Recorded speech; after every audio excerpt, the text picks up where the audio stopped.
पृथ्वी पर कैसे हुई नारियल की उत्पत्ति और पूजा में हिंदू धर्म में नारियल का पूजा में इस्तेमाल कैसे शुरू हुआ, आइए जानते हैं। नारियल का धार्मिक महत्व क्या है? इस सवाल का जवाब पौराणिक कथाओं, शास्त्रों और ग्रंथों में पढ़ने को मिलता है। कोई भी पूजा इसके बिना अधूरी मानी जाती है।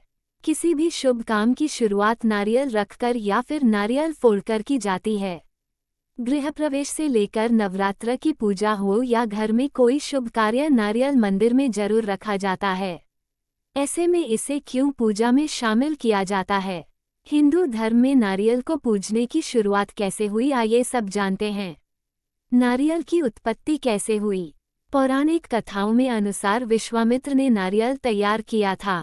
कहते हैं एक बार इंद्रदेव से विश्वामित्र इस तरह नाराज हुए कि उन्होंने दूसरे स्वर्गलोक का निर्माण करने के बारे में सोचा। उस पर जब काम शुरू किया तो दूसरे लोक की सृष्टि का निर्माण करते हुए उन्होंने नारियल को मानव रूप मानकर तैयार किया। अगर आप ध्यान दें तो नारियल पर आपको 3 गोल निशान दिखते हैं जो 2 आँख और 1 नाक की तरह होते हैं। नारियल का मुंह इंसानी रूप की तरह ही दिखता है। कुछ कथा कहानियों में नारियल को त्रिदेव ब्रह्मा, विष्णु और महेश भी माना जाता है। कहते हैं नारियल में इन तीनों देवों का वास होता है। इतना ही नहीं, नारियल के ये 3 छेद भगवान शिव के त्रिनेत्र भी माना जाता है।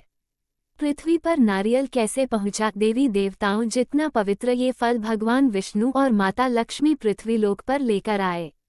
पौराणिक कथाओं के अनुसार जब पृथ्वी पर विष्णु भगवान अवतरित हुए तो उनके साथ माता लक्ष्मी भी आईं। माँ लक्ष्मी अपने साथ नारियल का पेड़ और कामधेनु गाय लेकर आई थी। नारियल के वृक्ष को कल्प वृक्ष भी कहते हैं। नारियल का पूजा में इस्तेमाल कैसे शुरू हुआ?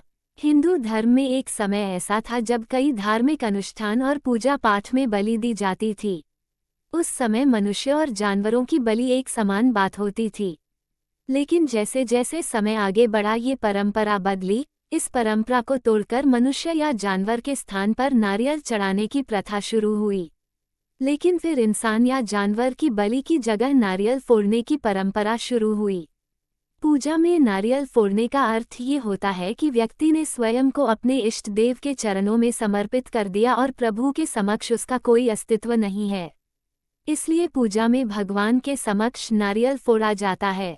एक अन्य पौराणिक कथा के अनुसार, हिंदू पौराणिक कथाओं के अनुसार नारियल को व्यक्ति के सिर का प्रतीक माना जाता है।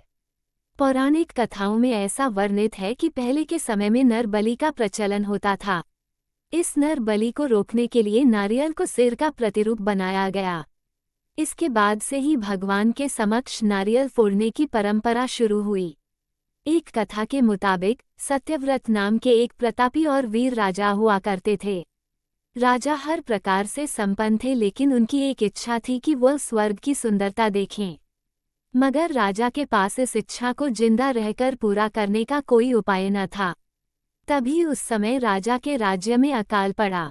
तब ऋषि विश्वामित्र उसी राज्य में थे। ऋषि राज्य के सूखे को दूर करने के कठोर तप की इच्छा से जंगल चले गए। उनका परिवार भूख प्यास भटकने लगा। तब राजा ने परिवार की देखरेख का जिम्मा उठाया। जब ऋषि विश्वामित्र लौटे तब उनके परिवार ने उन्हें राजा सत्यव्रत की अच्छाई बताई। ऋषि ने राजा से मिलने की इच्छा जताई। राजा ने ऋषि का अपने महल में भव्य स्वागत किया। सत्यव्रत ने ऋषि विश्वामित्र के सामने अपने जिंदा स्वर्ग जाने की कामना रखी। तब ऋषि ने राजा को अपने तपोबल से स्वर्ग भेजा। देवताओं ने राजा से भेंट की। राजा के मन और मस्तिष्क के सुंदर विचार सुन देवताओं ने राजा को आशीर्वाद दिया। आशीर्वाद ये था कि राजा की मृत्यु के बाद उनका सिर नारियल का रूप ले लेगा। यही नारियल शुभता के लिए पूजा में प्रयोग किया जाएगा। तभी से पूजा में नारियल का इस्तेमाल शुरू हुआ, जो आज भी चला आ रहा है। तो आप भी अगर पूजा में नारियल का इस्तेमाल करते हैं तो अब आप नारियल का ये इतिहास जानने के बाद इसका और आदर करेंगे।